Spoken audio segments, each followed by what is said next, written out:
నమస్కారం. PCN వార్తలకు స్వాగతం. వార్తల్లోని ముఖ్యాంశాలు.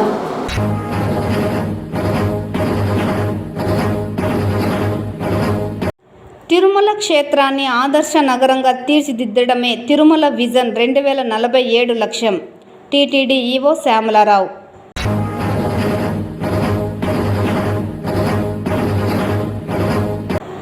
వడ్డెర ఓబన్న జయంతిని రాష్ట్ర ప్రభుత్వం అధికారికంగా ప్రకటించడానికి సానుకూలంగా స్పందించడం హర్షణీయం. వడ్డెర కార్పొరేషన్ మాజీ చైర్మన్ దేవల్ల మురళి.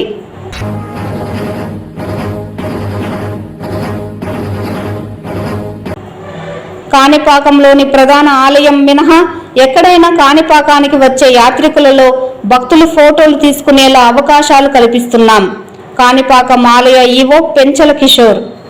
వార్తల్లోని వివరాలు. వడ్డెర ఓబన్న జయంతిని రాష్ట్ర ప్రభుత్వం అధికారికంగా ప్రకటించడానికి సానుకూలంగా స్పందించడం హర్షణీయమని వడ్డెర కార్పొరేషన్ మాజీ చైర్మన్ దేవల మురళి తెలిపారు.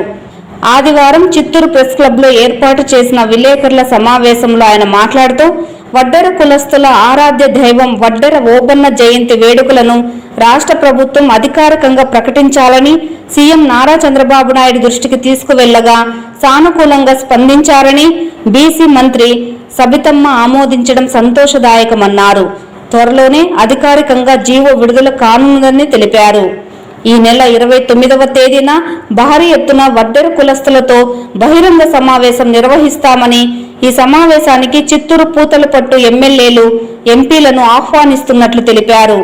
వడ్డెర కులస్తుల అభివృద్ధికి భవిష్యత్తు కార్యాచరణ రూపొందిస్తామన్నారు. ఈ కార్యక్రమంలో రాష్ట్ర వడ్డెర కార్పొరేషన్ మాజీ చైర్మన్ దేవల్ల మురళి, జిల్లా అధ్యక్షులు రవీంద్రరాజు, హరిబాబు, మహిళా అధ్యక్షురాలు కుసుమ, రుద్రయ్య, అయ్యప్ప, ఎల్లప్ప, సెందిల్ కుమార్, గణేష్ తదితరులు పాల్గొన్నారు. ప్రభుత్వం కూడా సానుకూలంగా స్పందించింది, తప్పకుండా న్యాయం చేస్తానని. ఈ ఓబన్న జయంతిని కూడా రేపు జనవరి 11వ తారీఖున ఖచ్చితంగా ప్రభుత్వమే మేము నిర్వహిస్తామని కదా హామీ ఇచ్చింది.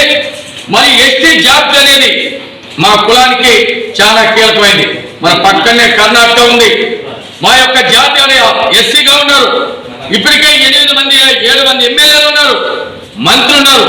అన్ని రకాలుగా ఈరోజు ఎదగలుగుతున్నారంటే అందుకే ఆంధ్రప్రదేశ్ లో బీసీఏలో ఉన్నాం కాబట్టి ఇక్కడ తీవ్ర అన్యాయం జరుగుతున్నది. ఒక ఎమ్మెల్యే లేడు, ఒక ఎమ్మెల్సీ లేదు, ఒక పార్లమెంట్ సభ్యులు లేడు, ఒక రాజ్యసభ సభ్యులు లేడు. కాబట్టి మా కులాన్ని ఇక్కడ ఎస్టీలో చేరిస్తే రాబోయే అసెంబ్లీలో తీర్మానం చేసి కేంద్రాన్ని పంపిస్తే మా కులానికి కూడా జనాభా ప్రాతిపకారంగా మా గల చట్టసభలలో రిజర్వేషన్ వస్తుందని కూడా మీ మీడియా ద్వారా తెలియజేస్తూ మేము పార్టీని కులాన్ని 2 బ్యాలెన్స్ చేసుకుంటూ పోతున్నాం. నేను ఇప్పటికే 2 తరంలో వడ్డెర కార్పొరేషన్ చైర్మన్ గా పనిచేశాను. ఆనాడు నేను చైర్మన్ గా ఉన్నప్పుడు 132 కోట్లు తీసుకొచ్చి మరి ఈ రాష్ట్ర వ్యాప్తంగా అందరికీ మరి పంచిపెట్టాం. మరి ఆదరణ పనిముట్ల కింద ఆ రోజు ఎంతో మందికి పనిముట్లు యంత్రాలు ఇచ్చిన ఘనత ఆనాడు తెలుగుదేశం పార్టీది. ఈ రోజు కూడా ఈ యొక్క కులాల పట్ల తెలుగుదేశం పార్టీకే ఉంది. జగన్మోహన్ రెడ్డి గారు ఏదో వడ్డెర్లకు వరగబెట్టినా ఎరగదీసినని చెప్పాడు. 5 ఏళ్లలో వడ్డెర్లకు ఒక సుత్తిచ్చింది లేదు. వడ్డెర్ని ఆఖరికి విస్మరించారు, కులాన్ని విభజించి పాలించారు. వడ్డెరకి ఇంత ముందునే చెప్పాను, కష్టజీవులు, శ్రమజీవులు, కుల వృత్తిదారులు, చేతి వృత్తిదారులు అంటే అన్ని వర్గాలలో పనిచేసే కులం వడ్డెర కులం. అటువంటి కులానికి తీవ్ర అన్యాయం చేసింది వైఎస్ఆర్ పార్టీ, జగన్మోహన్ రెడ్డి. అందుకే ఆయన పార్టీని కూడా మా కులస్తులందరూ కూడా కాలకల్పంలో కలిపేశారని మీ మీడియా ద్వారా తెలియజేస్తున్నా. చాలా శుభ పరిణామం. ఆమె కూడా మేము మనస్ఫూర్తిగా ధన్యవాదాలు, చిత్తూరు జిల్లా వడ్డెర సంఘం తరఫున ప్రత్యేక ధన్యవాదాలు తెలియజేసుకుంటున్నాం. అదేవిధంగా అనంతపురం ఎంపీ గారు లక్ష్మీనారాయణ గారు, అంబికా లక్ష్మీనారాయణ గారు పార్లమెంట్లో వడ్డెర్ని ఎస్టీ జాబితాలో చేర్పించమని ప్రత్యేకంగా ఆయన ప్రసంగించడం జరిగింది. ఆయన కూడా చిత్తూరు జిల్లా వడ్డెర సంఘం నాయకులు ప్రత్యేక ధన్యవాదాలు, కృతజ్ఞతలు తెలియజేసుకుంటున్నాం. అదేవిధంగా మన డిప్యూటీ సీఎం గారు ఎలక్షన్కు ముందే గౌరవ ముఖ్యమంత్రి వారి దృష్టికి తీసుకోవడం జరిగింది. వడ్డెర్లు చాలా శ్రమజీవులు, కష్టపడితే కానీ వాళ్ళకు కడుపు నింపుకునే పరిస్థితి లేదు. అలాంటి వారిని పక్క రాష్ట్రాల్లో ఎస్టీ ఎస్సీలుగా ఉండేటువంటి జాబితాలో వీళ్ళు కూడా చేర్పించాలా, వీళ్ళపైన ప్రత్యేక శ్రద్ధ పెట్టమని చెప్పి గౌరవ ముఖ్యమంత్రి దృష్టికి కూడా తీసుకోవడం జరిగింది. దానికి గౌరవ ముఖ్యమంత్రి గారు కూడా వెంటనే స్పందించి తగిన న్యాయం చేస్తాను, మిమ్మల్ని ఉన్నతమైన స్థానాలకు నిలబెడతామని చెప్పి కూడా హామీ ఇవ్వడం జరిగింది. గౌరవ యువ నాయకులు అయినటువంటి మన లోకేష్ బాబు గారు కూడా తప్పకుండా మిమ్మల్ని చట్టసభల్లోకి తీసుకొని పోయే పూచి నాది అని మాకు హామీ ఇవ్వడం జరిగింది. ఆ హామీ మేరకు మేము పూర్తి విశ్వాసంతో ఉన్నాము. మాకు తప్పకుండా న్యాయం జరుగుతుందని కూడా మేము ఆశాభావం వ్యక్తం చేస్తున్నాం. అదేవిధంగా జనవరి 11వ తేదీ మా యొక్క వడ్డే ఓబన్న జయంతిని అధికారికంగా ప్రభుత్వం నిర్వహించాలని మరొకసారి ప్రభుత్వానికి విన్నవించుకుంటూ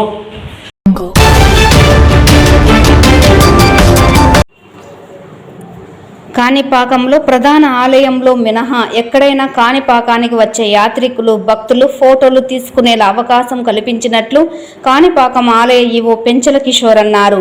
ఈ సందర్భంగా ఏర్పాటు చేసిన మీడియా సమావేశంలో ఈవో మీడియాతో మాట్లాడుతూ గత కొన్ని రోజుల క్రితం పరిసర ప్రాంతాలలో ఫోటో చిత్రీకరణ చేసిన భక్తునికి అక్కడ ఒక ప్రైవేటు వ్యక్తికి మధ్య జరిగిన వాగ్వివాదంపై ఈవో పెంచల కిషోర్ స్పందించారు. గతంలో కాణిపాకం ఆలయ పరిసర ప్రాంతాలలో వచ్చే భక్తులకు ఫోటోలు తీసి అందించే విధంగా 51 లక్షలకు టెండర్ను పాడుకోవడం జరిగిందని, ఈ నేపథ్యంలోనే కాణిపాకం ఆలయానికి వచ్చే భక్తులకు ప్రధాన ఆలయమైన శివాలయంతో పాటు కాణిపాక ఆలయ వెలుపల ఫోటోలు తీసి భక్తులకు అందజేసేవారని తెలిపారు. ఈ నేపథ్యంలోనే గత కొద్ది రోజుల క్రితం ఓ భక్తుడు సెల్ ఫోన్లో ఫోటోలు చిత్రీకరిస్తుండగా అతని వద్ద సదరు టెండర్దారుడు వాగ్వివాదానికి దిగడం సోషల్ మీడియాలలో వైరల్గా మారిన నేపథ్యంలో టెండర్దారులతో మాట్లాడి సమస్యను పరిష్కరించామని, ప్రస్తుతం ప్రతి ఒక్క భక్తుడు తమ సెల్ ఫోన్లలో ఆలయంలో కాకుండా ఆలయం వెలుపల ఫోటోలను తీసుకునేందుకు అనుమతులు జారీ చేస్తున్నట్లు ఈ సందర్భంగా ఈవో మీడియాకు వెల్లడించారు. దీని ద్వారా టెండర్దారునికి ఏవైనా నష్టం వాటిల్లితే వాటిని కూడా పరిష్కరించేందుకు చర్యలు చేపడుతున్నట్లు పేర్కొన్నారు.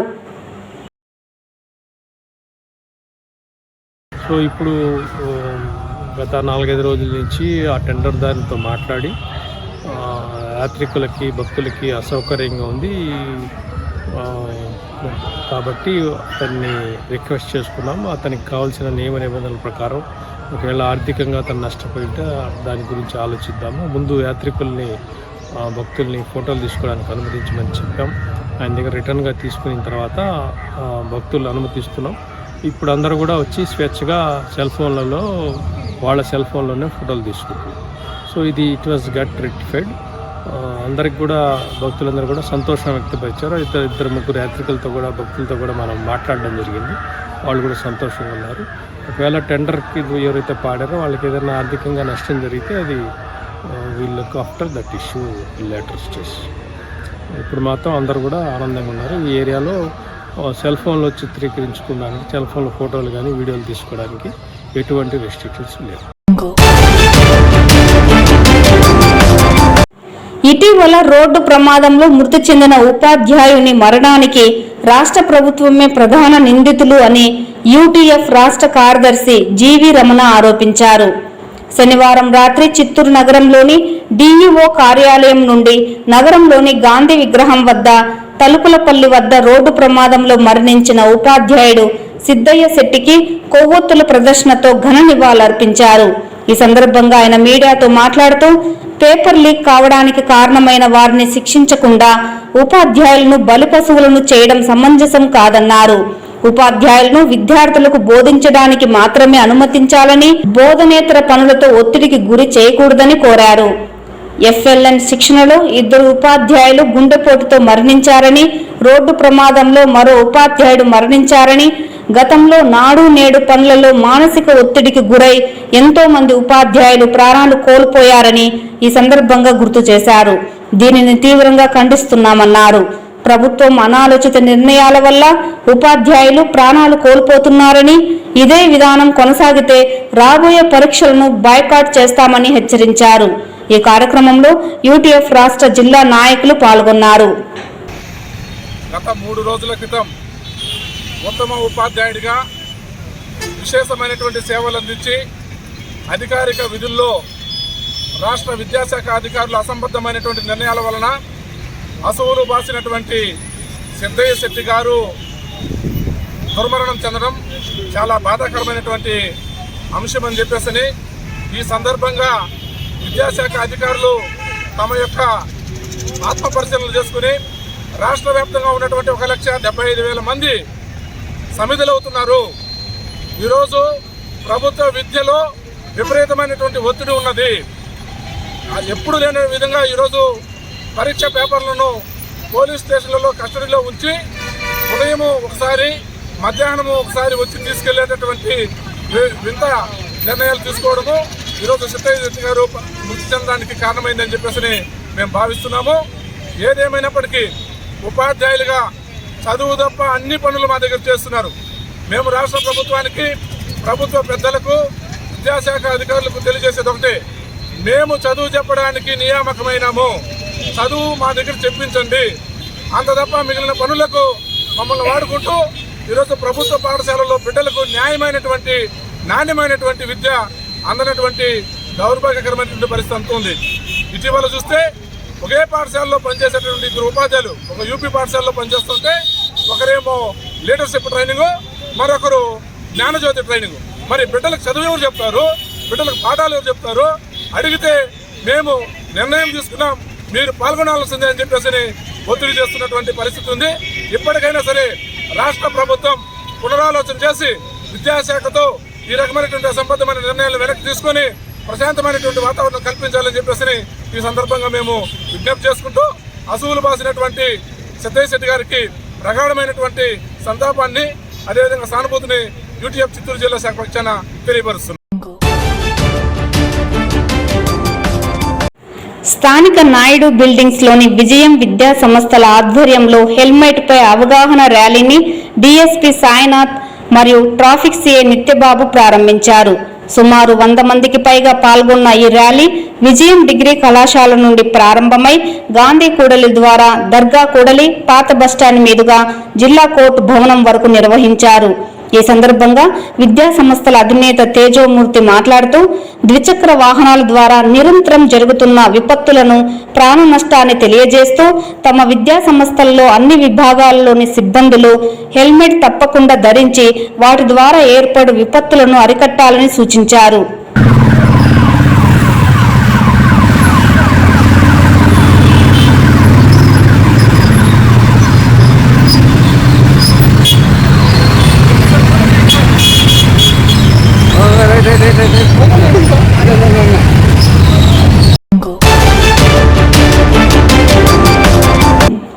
క్రిస్మస్, సంక్రాంతి పండుగలను పురస్కరించుకొని చిత్తూరు నగరంలోని రాఘవ థియేటర్ ప్రక్కన గల అపూర్వ 2వ బ్రాంచ్లో 2వ లక్కీ డ్రా ఆదివారం నిర్వాహకులు చేపట్టారు. 3 దశాబ్దాలుగా చిత్తూరు నగరంలో ప్రజల మన్ననలు పొందుతూ వస్త్ర వ్యాపార రంగంలో అగ్రగామిగా నిలిచిన అపూర్వ యాజమాన్యం క్రిస్మస్, సంక్రాంతి పండుగలను పురస్కరించుకొని గతం కంటే భిన్నంగా ప్రత్యేక ఆఫర్లను కస్టమర్లకు అందజేసేందుకు సిద్ధమయ్యారు. ఇందులో భాగంగా 2వ లక్కీ డ్రాను ఆదివారం నిర్వహించారు. ఈ సందర్భంగా నిర్వహించిన లక్కీ డ్రాలో మొదటి 6 మంది గోల్డ్ కాయిన్లు గెలుపొందగా 2వ డ్రాలో 2 మిక్సీలను గెలుపొందారు. అనంతరం నిర్వహించిన 3వ డ్రాలో 5,000 రూపాయలు విలువ చేసే పట్టు చీరలను 2 కైవసం చేసుకున్నారు. గోల్డ్ కాయిన్ గెలుపొందిన 6 మంది చిత్తూరుకు చెందిన సంజన, శుభశ్రీ, దినేష్ కుమార్, జుబేర్, బాలాజీ, రవికుమార్ కాగా పట్టు చీరలు గెలుపొందిన వారిలో చిత్తూరుకు చెందిన శేఖర్, జబరాజ్ ఉన్నారు. అలాగే మిక్సీ గెలుపొందిన వారిలో లక్ష్మయ్య కండ్రికకు చెందిన కౌసల్య, కొత్తపల్లికి చెందిన రాఘవారెడ్డి మిక్సీలను గెలుపొందారు. అనంతరం నిర్వాహకులు మాట్లాడుతూ క్రిస్మస్, సంక్రాంతి పండుగను పురస్కరించుకొని అపూర్వ వస్త్ర దుకాణంలో ప్రత్యేక ఆఫర్లను ప్రకటించడంతో పాటు తమ వద్ద కొనుగోలు చేసిన కస్టమర్లకు లక్కీ డ్రా నిర్వహించి బహుమతులు కూడా అందజేయడం జరుగుతోందని వెల్లడించారు.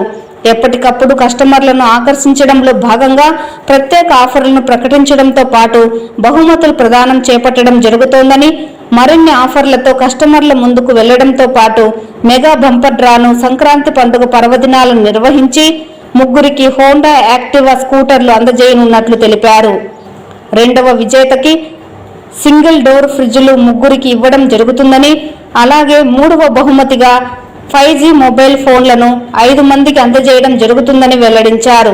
ఈ సందర్భంగా గత వారం గోల్డ్ కాయిన్లు గెలుపొందిన 6 మందికి గోల్డ్ కాయిన్లు అందజేయగా, 2వ బహుమతిగా 2 విజేతలకు మిక్సీలను అందజేసి, 3వ బహుమతిగా 2 విజేతలకు పట్టుచీరలను అందజేశారు. ఈ కార్యక్రమంలో అపూర్వ టెక్స్టైల్స్ చైర్మన్ రంజిత్, అపూర్వ టెక్స్టైల్స్ మేనేజర్ ఆనంద్తో పాటు కస్టమర్లు, సిబ్బంది పాల్గొన్నారు.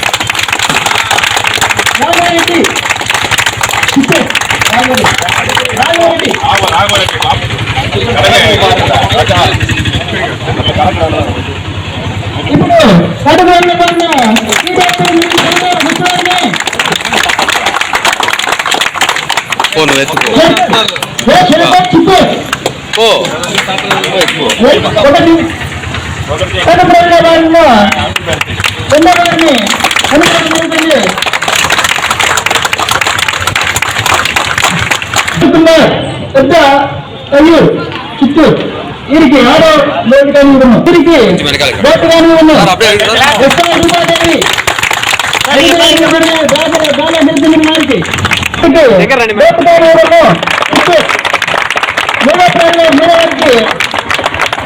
లాస్ట్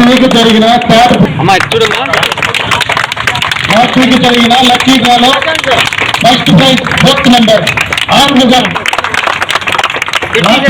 లక్కీ డ్రాలో 6,000 గోల్డ్ కాయిన్ తెచ్చుకున్నారు.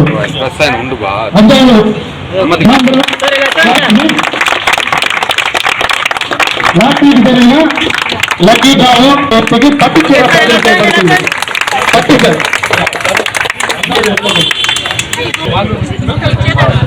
కొంచెం పై కొంచెం మేలికి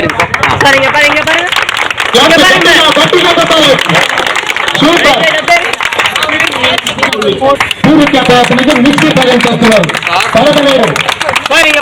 గట్టిగా గట్టిగా పెట్టాలి. సూపర్ సూపర్ సూపర్ గట్టిగా పెట్టాలి.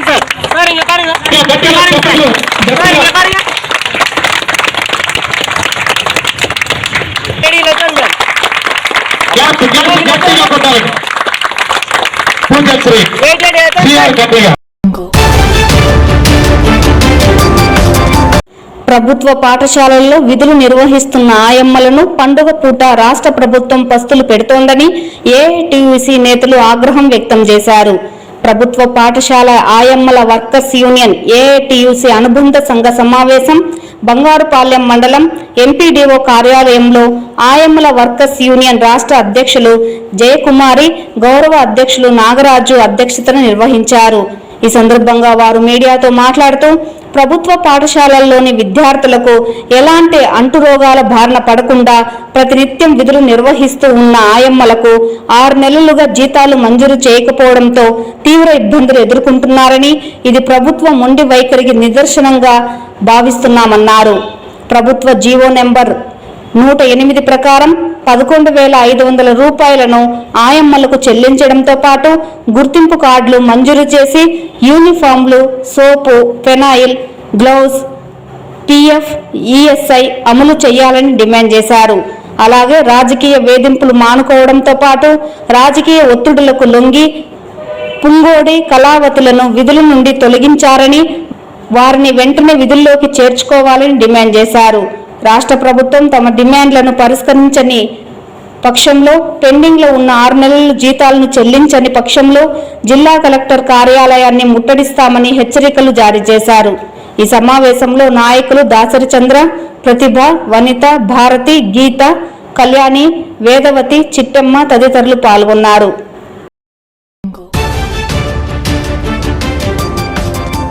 తిరుమల శ్రీవారిని ఈరోజు ఉదయం వీఐపీ విరామ సమయంలో పలువురు ప్రముఖులు దర్శించుకున్నారు.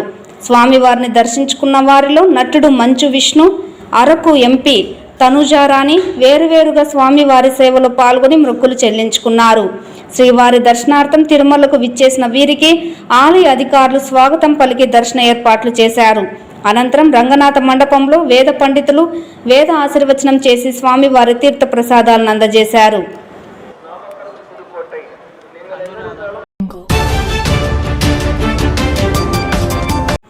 తిరుమల క్షేత్రాన్ని ఆదర్శ నగరంగా తీర్చిదిద్దడమే తిరుమల విజన్ 2047 లక్ష్యమని టీటీడీ ఈవో శ్యామలారావు అన్నారు. తిరుమలలో గత 6 నెలల్లో జరిగిన అభివృద్ధిపై ఆయన తిరుమలలోని అన్నమయ భవనంలో ఆదివారం ఉదయం మీడియా సమావేశం నిర్వహించారు. ఈ సందర్భంగా విజన్ డాక్యుమెంట్కు అనుగుణంగా ప్రణాళికలు రూపొందిస్తున్నట్లు తెలియజేశారు. ఈ సందర్భంగా ఈవో మాట్లాడుతూ గత 6 నెలలలో తిరుమలలో అనేక మార్పులు తీసుకొచ్చినట్లు తెలియజేశారు. భక్తులకు మరింత నాణ్యంగా అన్న ప్రసాదాలు, లడ్డూ ప్రసాదాలు పంపిణీ చేస్తున్నట్లు చెప్పారు. నాణ్యమైన నెయ్యితో లడ్డూ ప్రసాదాలు తయారు చేస్తున్నట్లు తెలిపారు. ఎన్డీడీబీ విరాళంగా ఇచ్చిన 70 లక్షల పరికరాలతో టీటీడీ సొంతంగా కల్తీ పరీక్షల ల్యాబ్ ఏర్పాటు చేసినట్లు తెలియజేశారు. ముఖ్యమంత్రి నారా చంద్రబాబు నాయుడు ఆదేశాల మేరకు తిరుమలలో సాధారణ భక్తులకు పెద్దపీట వేస్తూ వారికి చక్కటి సౌకర్యాలు ఏర్పాటు చేస్తున్నట్లు తెలిపారు. తిరుమల తిరుచానూరు బ్రహ్మోత్సవాలను అత్యంత వైభవంగా నిర్వహించినట్లు తెలియజేశారు. పారిశుద్ధ్యంపై ప్రత్యేక దృష్టి సారించినట్లు చెప్పారు. క్యూ లైన్ల నిర్వహణ, భక్తులు క్యూ లైన్లలో ఎక్కువ సమయం వేచి ఉండకుండా అదనపు ఈవో నిరంతరం పర్యవేక్షిస్తున్నట్లు తెలిపారు. 45 అతిథి గృహాలకు వారి సొంత పేర్లను తొలగించి ఆధ్యాత్మిక పేర్లు ఉండేలా చర్యలు చేపట్టామన్నారు. స్వర్ణాంధ్ర విజన్ 2047కు అనుగుణంగా తిరుమల విజన్ 2047 కోసం ప్రతిపాదనలు ఆహ్వానించినట్లు తెలిపారు. తిరుమలను ప్రణాళికబద్ధంగా అభివృద్ధి చేయనున్నామని పేర్కొన్నారు. 2019 తుడా మాస్టర్ ప్లాన్లో భాగంగా తిరుమల జోనల్ ప్లాన్ను తయారు చేయడం జరిగిందన్నారు. అయితే 2017 సంవత్సరం సమాచారం ఆధారంగా చేసిన ప్రతిపాదనలను ఆధునీకరించినట్లు తెలియజేశారు. దేశంలోనే ఇతర ఆలయాలకు ఆదర్శవంతంగా తిరుమల క్షేత్రాన్ని తీర్చిదిద్దేందుకు చర్యలు చేపట్టామన్నారు. సుమారు 18 ప్రాజెక్టులకు ప్రణాళిక కోసం చేసేందుకు 9 సంపూర్ణ నివేదికలను తయారు చేస్తున్నట్లు చెప్పారు. ఈ సందర్భంగా తిరుమల విజన్ 2047 లక్ష్యాలను వివరించారు. ప్రసాదాలు యొక్క నాణ్యత ఇవన్నీ కూడా చాలా బాగా పెంచడం జరిగింది. అలాగే ఏ కార్యక్రమం నిర్వహించినా సరే టీటీడీ అదంతా కూడా హై క్వాలిటీ ఉండాలి, మంచి నాణ్యతతో ఉండాలి, భక్తులకి ఇబ్బంది లేకుండా ఉండాలి, భక్తులు గుర్తుపెట్టుకునేలా ఉండాలనే ఉద్దేశంతో ఇప్పటి వరకు నిర్వహించిన శ్రీ పద్మావతి అమ్మవారి బ్రహ్మోత్సవాలు కూడా చాలా బాగా కూడా నిర్వహించడం జరిగింది. అలాగే తిరుమల క్షేత్రంలో ఈ కొండపైన ఉన్న తిరుమల కొండ మీద ఉన్న పారిశుద్ధ్యం మీద కూడా దృష్టి పెట్టడం జరిగింది. ఎక్కడైతే పారిశుద్ధ్యం బాగుందో అక్కడ పవిత్రత ఉంటుంది, పవిత్రత ఉన్న చోట పారిశుద్ధ్యం కూడా బాగుండాలి. దానికి సంబంధించి కూడా చాలా పెద్ద ఎత్తున చర్యలు కూడా తీసుకోవడం జరిగింది. అలాగే క్యూ లైన్స్ మేనేజ్మెంట్ కూడా విజిలెన్స్ విభాగము, టీటీడీ సిబ్బంది కూడా ఒక మంచి కోఆర్డినేషన్తో చేయడం, భక్తులకి ఇబ్బంది లేకుండా చర్యలు తీసుకోవడం కూడా జరిగింది. క్యూ లైన్ మేనేజ్మెంట్ కూడా చాలా బాగా ఇంప్రూవ్ అయ్యింది. ఎడిషనల్ ఈవో గారు కూడా పర్సనల్గా వెళ్ళి ఈ queue line management time to time చూసుకోవడం, అలాగే ఎప్పుడైతే ఇంటర్వెన్షన్ అవసరం ఉంటుందో ఎక్కువగా భక్తులు ఉన్నప్పుడు కూడా స్వయంగా వెళ్ళి చూసుకోవడం, నేను కూడా అప్పుడప్పుడు వెళ్ళి చూడటం కూడా జరుగుతుంది. మొత్తం మీద గత 6 నెలలుగా టీటీడీ మంచి సౌకర్యాలు ఇవ్వడం, భక్తులకి మంచి సౌకర్యాలు ఇవ్వగలుగుతున్నామంటే ఇది టీటీడీ సిబ్బంది అంతా కూడా బాగా చేయడం. ఎడిషనల్ ఈవో గారు, జేఈఓలు, సివిఎస్ఓ గారు, అందరు అధికారులు, అలాగే సిబ్బంది, అలాగే మీడియా కూడా మాకు చాలా మంచి సహకారం అందించింది. ఏదైనా పాజిటివ్గా కవర్ చేయడం, ఏమైనా ఇబ్బందులు ఉన్నప్పుడు మాకు తెలియజేయడం, ఆ ఇబ్బందులని గ్రహించి మేము కూడా దాన్ని కరెక్ట్ చేసుకోవడం, ఇవన్నీ కూడా చేయడం జరిగింది. ఇంకా భవిష్యత్తులో ఇంకా చాలా కార్యక్రమాలు చేయాల్సినవి ఉన్నాయి. చేయాల్సిన దాంట్లో ఒక 10% అని చెప్పొచ్చు. ఈ వార్తలు ఇంతటితో సమాప్తం. నమస్కారం.